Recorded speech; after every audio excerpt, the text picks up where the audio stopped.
Yay, kanina pa kita tinatawag. Bakit? Sabi ko, ikaw naka-assign sa part na to. Sinama na tayo gagawin. Ikaw na sa pag-ayan ng information. Tapos, summarize mo natin. Bali mo kunin mo. Sige. Information, di ba? Ako na bahala, Gian. Hoy, di pa ako tapos. Ano nangyari doon? Ewan, mo na nga yun. Bali.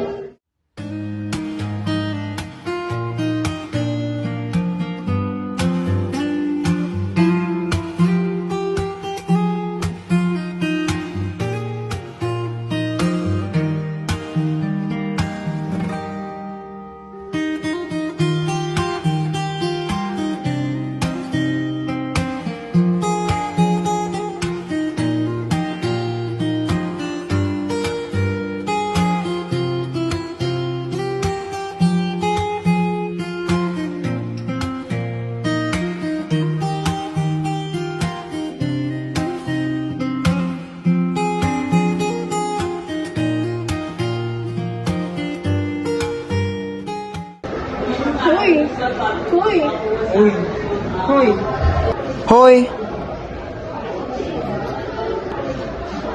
May lalaki ka. Bakit ka nandito? Di ba sabi ko sa'yo maghanap ka ng information para sa PPT? Oo nga, ito nga. Bakit ba?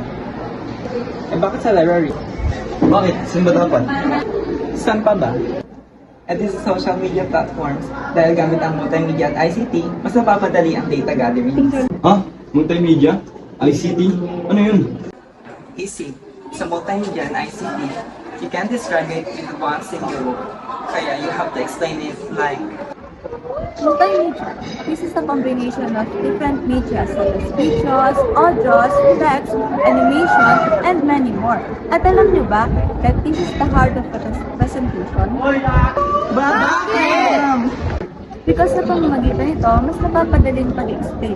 At hindi lang yon, mas natatandaan ng audience mo ang ina-explain mo. At mas lalo na nilang maintindihan. Ang ICT naman ay ang Information and Communication Technology. Ano nga ba ito? Ang ICT or Information and Communication Technology ay ang kung anumang software or hardware na nakakatulong sa atin para mag-store ng communication at makakaroon ng information in this frequency. Talaga? Okay. Talaga, at mas mapabilis nito ang komunikasyon. Kahit sino, saan at kailan, na makakausap mo na sila. Basta meron kang internet, less hassle, at mas mabilis. Eh bakit mahalaga ang multimedia or ICT? Sir. Pwede po magtanong, Oo, bakit? mahalaga ba sa'yo ang technology? Oo. Bakit? Kasi dito ko nakakausap yung mga kaibigan ng pamilya ko kahit malayo sila sa akin. Kasi mas napapadali ko i-search yung mga bagay-bagay tulad na sa may research. Easy. Mga balita. Kapag gusto ko mga opya. Okay. Sige po. Thank you po. At ayun yung dahilan kung bakit naging mahalaga ang multimedia at ICT sa ating pang-araw-araw ng buhay. Thank you so much for that wonderful presentation, Dr. and doing up it.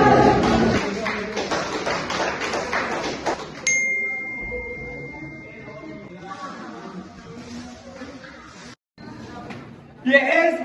Finally! Mr. Menes, to my office.